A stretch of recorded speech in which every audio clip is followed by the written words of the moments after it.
What's up, guys? I'm back here with the Trailer Terminator, getting ready to wrap up our Proving Ground series on the LPT dump trailers. We're going to go through kind of a highlight reel and dig into some of our kind of key observations of the differences in the LPT and kind of the industry standard trailer that we were comparing to. But before we get into that, I wanted to ask Hernan, we've got a pretty exciting project cooking coming up next in the Proving Ground series.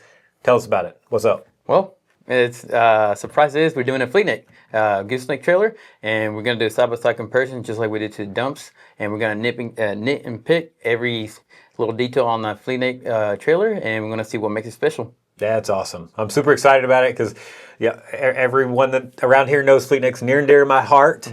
In the engineer beam innovation and all years ago, and we've put so much effort into engineering that trailer from front to back and every detail in between. I'm excited to put it to the work test. Oh yeah. So without further ado, let's get into it. I guess starting off, we're doing the suspension, which we found a crappy parking lot with a bunch of potholes, and it's definitely articulating the suspension. And we have here, and man. So is this clip when it's fully loaded? Yes. It does have a skid steer and a couple of tree logs, which is, I believe, close to 14,000 pounds of load. Mm-hmm. So in those clips, let me go back for a second, where those red circles show up, that's the equalizer bar contacting the bottom of the frame. So just steel, impacting steel, heavy, overloaded. And man, you know, what I've seen a lot over the years, that's where suspension damage comes from when a trailer's put to worked hard in the field, loaded up heavy, you know, doing commercial work every day. That extreme impact like that is what begins to destroy suspension. And over a little bit of time, it tears it apart. Yeah, and you can actually see where we marked where the actual hanger for the axles will hit as well at the same time. If you go back a little bit on that one. Let's see. Oh, might show up on this one. There it is. Oh yeah, well, you can see the axle contacting the frame too. Yeah. So you got one more time. You can see two areas where, man, you don't want your axles or your equalizer hitting it. Yeah. The axle impacting the frame is maybe a bigger problem than the equalizer hitting the frame. That's no good. And so we've changed trailers now. This is the Diamond C with super roller suspension. And we don't have any red circles showing up, but if you look closely at the equalizer bar, there you go, slow-mo, you can see it is, you know, fully articulating to the point of impact, but the big difference is the super roller suspension has that rubber bushing in there that keeps the steel from impacting the frame, keeps the equalizer bar from impacting the frame. But this equalizer as well it's a lot more stable. The one on the brown eggs, it's just going up and down crazy, and this one's a little bit more smoother and more controlled. And you can see the leaf spring kind of riding on the front of that equalizer as well. You can see it slipping, rolling right in there. I love that shot. Just like the name. Yeah, there you go. I mean, exactly. If you look closely, you can see that spring slipping and rolling into the equalizer bar. I'm curious to see, and maybe Brian can insert here, I'm curious to see a side-by-side of, in the same view, the super roller equalizer articulating next to the traditional, because I think that's where what you're talking about will really show up. Yeah. And really be evident just how erratic, wild the traditional equalizer bar was versus the super roller. The last thing, before we go on, that I wanted to point out on the super roller is that, you know, it was loaded, the Diamond C with super roller was loaded even heavier than the other trailer, and we never were able to get the axle to contact the bottom of the frame. Yeah. I accidentally left some sand in the dump trailer, and I didn't think it was going to make much difference because it was kind of flat through that trailer. Yeah. And it ended up being, I believe, 3,000 pounds heavier. Load than the other trailer. Yeah. So, that's awesome. And it's shown there at the very end, the little bug eyes that show up in the view. The axle never contacts the frame, and that's a result of an overall more durable, heavier suspension package. That's awesome. So now we're moving on to some pretty ridiculous stunting with the sides. Yeah, that was the fun part right here. Oh, I'm glad I wasn't driving the skid steer. It looks crazy. So this is the kind of industry standard trailer, 2 foot tall side dump trailer. I want to back up for a moment. If we can, let me see, where's the view? So, one more time. So what you can see right when it comes on the screen, I'll pause it if I can catch it this time. So you can, looking at the side of that dump trailer, it doesn't have any uprights. Nope. There are no uprights reinforcing that side. So it's really just at the mercy of basically the bends in the material, the bends in the side material and the top rail, without any support from an upright style, which is what we use. How fast were you going? It did not have a speedometer, but I was full throttle and the joystick was all the way forward, so as fast as that machine can go. And I had to sit at 30 feet away. So we had a measuring tape and we measured 30 feet, and we did the same thing to Dominant C, measured 30 feet, full throttle, all the way forward. Yeah. And so we have to acknowledge that's obviously, as I said, kind of a crazy, ridiculous test, and hopefully that doesn't happen often in the field. Yeah. Like, hopefully that doesn't ever happen in the field. But side impacts do happen often in the field. All the time. You guys, you're not paying attention, long day of work, you might have hit it accidentally. Mm-hmm. So what we're trying to demonstrate here is just a general durability difference. Yeah. And, with side impacts, accidents happen over the years. Which one's going to hold up better, be more dependable, more durable over time. Mm-hmm. And you can see this kind of industry standard trailer, the side really flexed in and held a lot of bend as well. Yeah. Then we have this crazy log drop action. Yeah, it kind of pushed it out a little bit, kind of where the bends actually kind of made it worse, because since there already bends there, it kind of just kept on bending even more and never came back. Folded it over. Yep. There's a better angle there. Yeah. Now we got the Dominant C. Yeah. You had to get under that tarp bracket. Yes. But we can still tell through the video that it's very obvious that the Dominant C with the side uprights, just the side didn't deform nearly as much. No. Stayed much more in line. Just much stronger design when it's all put together. Yeah, the uprights, is going to help out so much more. And you got multiple on them. You got, 4? 1, 2, 3. Yeah, 4 on them. I can't count them when the video's spinning, when the camera's spinning. Yeah. And on that one, man, that's the one that kind of wowed me. On the other one, the whole side caved in. Mm-hmm. There you go. The brand X, and ours only between the where the uprights, where the tree fell, it only caved in it, but the rest of it was completely fine. So even if you accidentally drop something that as big as ever is going to happen, at least the rest of your sidewall is going to be completely fine. Oh, I don't know what exactly is going on there. I think what I would just say, when you load that skid steer and the front popped up, that not all hydraulic pumps are created equally. Oh, yeah. And there are check valves and different pump components used to... I'm going to push it down. Check valves and different pump components used to basically lock out the hydraulic system when it's not being activated. Yeah. And it seems like either that trailer doesn't have it or it's not working if it does have it, one or the other, because it shouldn't have to have, at least with our product, our trailer, you don't have to latch the bed down because, when the hydraulics are not engaged, the hydraulic system is locked out. It won't allow the trailer to raise up. Yeah. So I'm not sure what's going on. We'll flip it to the other side, and I'm going to let the dump bed go completely down and show you that D-ring won't latch where it's supposed to. All right, that's all the way down. I'm holding down the button. Now look. The moral to the story is you shouldn't have to latch a dump trailer in the down position. I don't know what's going on there. I'm guessing the D-ring won't engage into its latch. That's not a good thing. No, it's not. And it's never a good sign when the Trailer Terminator is painting a target. You know, ridiculous things are in store. Yeah, we gotta have some fun with it. So Yeah. yeah, absolutely. We try to put all the damages kind of close to the same area. We want to spread up and see kind of what it did, stuff like that.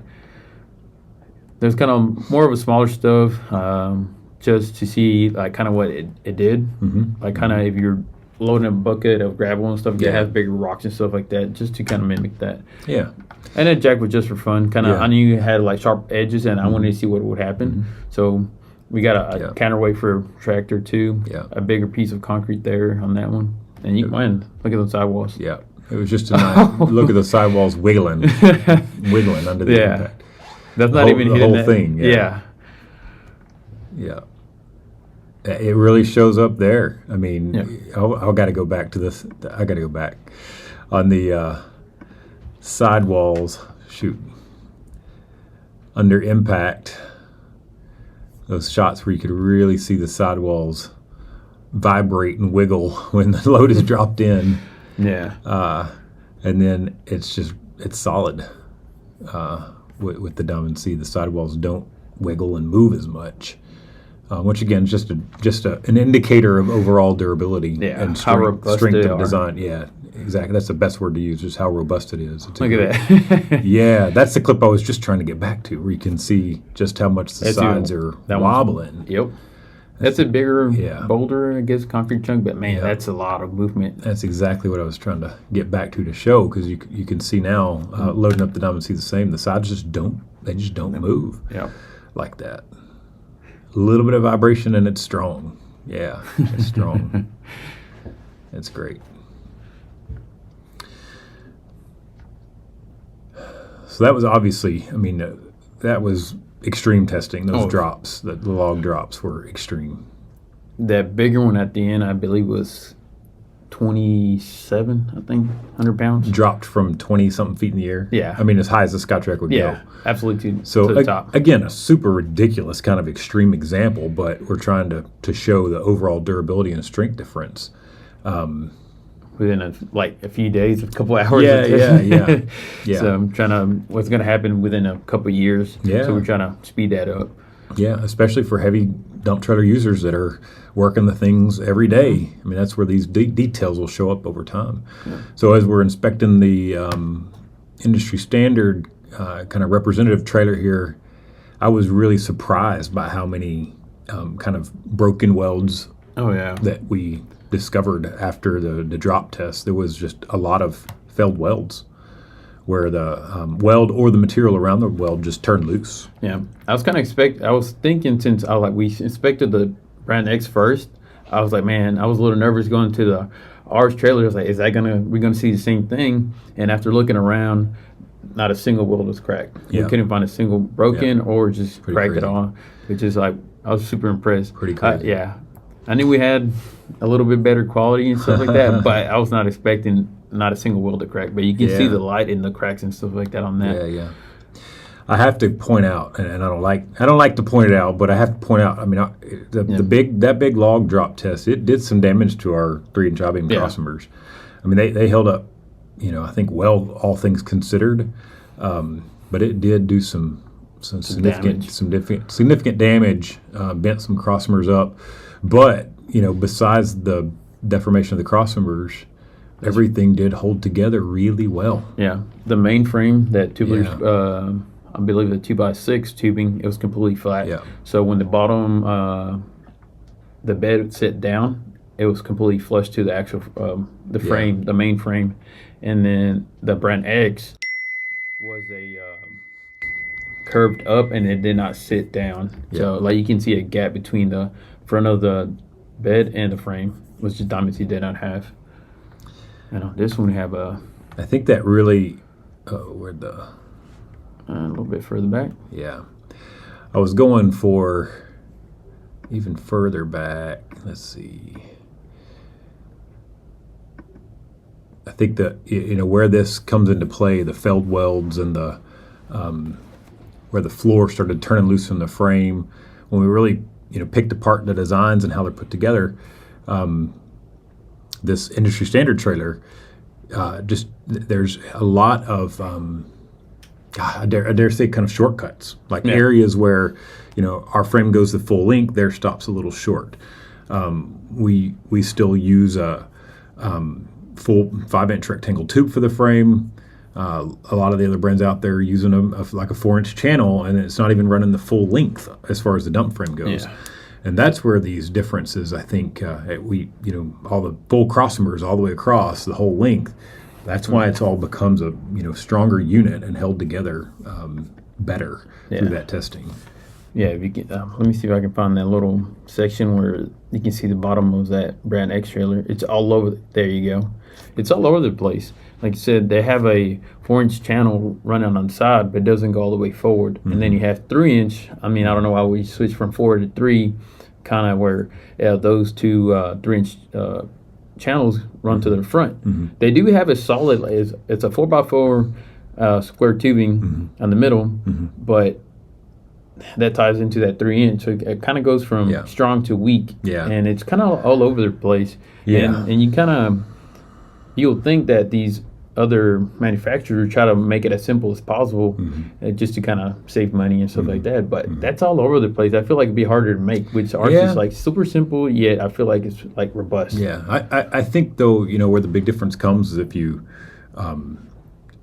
measured or weighed how much steel is in their dump body, it's a lot lighter.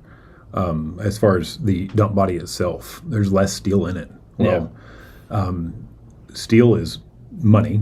It costs. Yeah, for sure. I mean, it costs. And in this case, in a dump trailer application, that's where durability comes from, though. Because in a dump trailer application, it's not so much like a fleet neck hot shot on road, where payload capacity is everything for, and where our engineer beam is used. Strength to weight ratio in a dump trailer application, we need just rugged durability is what we see most often. We need robust, kind of bulletproof durability in that situation, and that's where that extra steel really shines and why it held it together so much better. Yeah, it's gonna get beat up. It's not. It's not. You're not just carrying stuff. You're right. You're dropping stuff into it. Yeah. Dropping stuff, sharp objects, all those things. So that's where the cutting corner, so to speak, really is going to show up over the long term of the life of a dump trailer. It's where those shortcuts show up.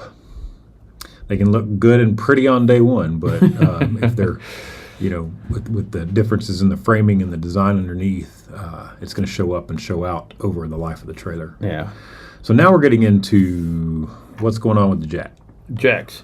We do carry the new Sidewall jacks, and we're just kind of demonstrating the dual speed on it. And we did a test, and it was half the time from completely compressed to fully erected. And on the brand X, they have like your standard 12K jack that every kind of carries and stuff. And man, I was trying to go as fast as I can on both of these jacks. And as you can see, you got your cardio in. Yeah, for sure. And I told these guys, I'm only doing one take after that. I did not want to do it a second time. It was like, I'm still going. Yeah. It's crazy how like that time difference is there, man. Yeah. It was super crazy. So we're testing, you're kind of just testing out the speed of the two-speed, the two-speed Sidewall jack versus industry standard 12K.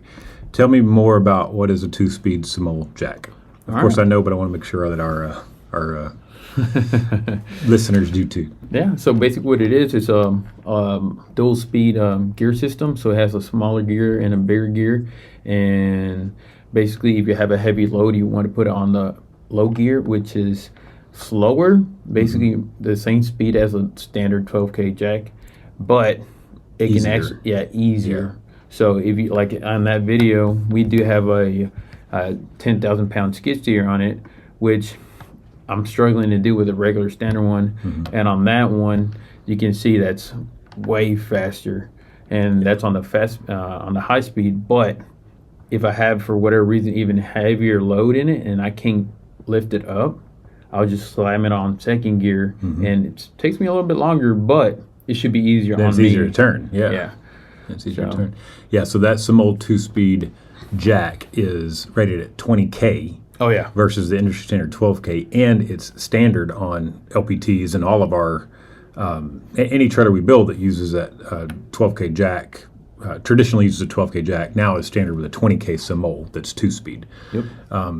And so, yeah, you're just demonstrating here, I guess, just demonstrating a speed difference, which is handy. But, you know, from my view, where that jack really shines is in the going to be, you know, long-term durability, similar to like what we're talking about with the dump body design. It's just a much more robust design, really precision engineered, kind of next generation compared to the traditional 12K jack that has been almost unchanged in our industry for the last. I've worked in the trailer business 25 years, and it's been the same at least that long, and I'm guessing another 15 or 20 before then. Yeah. You know, they're just known for not being very dependable or consistent, more so. Some work great, some don't work great. You never know. The Simol is Italian engineered, amazing product, very robust. And it's going to really show out over the lifetime of the trailer as well. Not only that, but the setup of the jack itself, like maybe on a fleet neck or a gooseneck trailer, since it's two of them, the layout, the way they design the jacks and how we connect them, it's really poorly designed. So they bind a lot and stuff like that. And the Simol system, the one we have on the fleet neck, it's really smooth. I like it a lot. Yeah. It's been really precision engineered. It's amazing. I'm so excited to get it launched on fleet necks. Oh yeah. Yeah. So, and done at last. Okay, guys, that is it for the Proving Grounds LPT series. It was a little bit of fun. Oh yeah, for sure. But on to the next victim. Let's talk more action. Let's get it.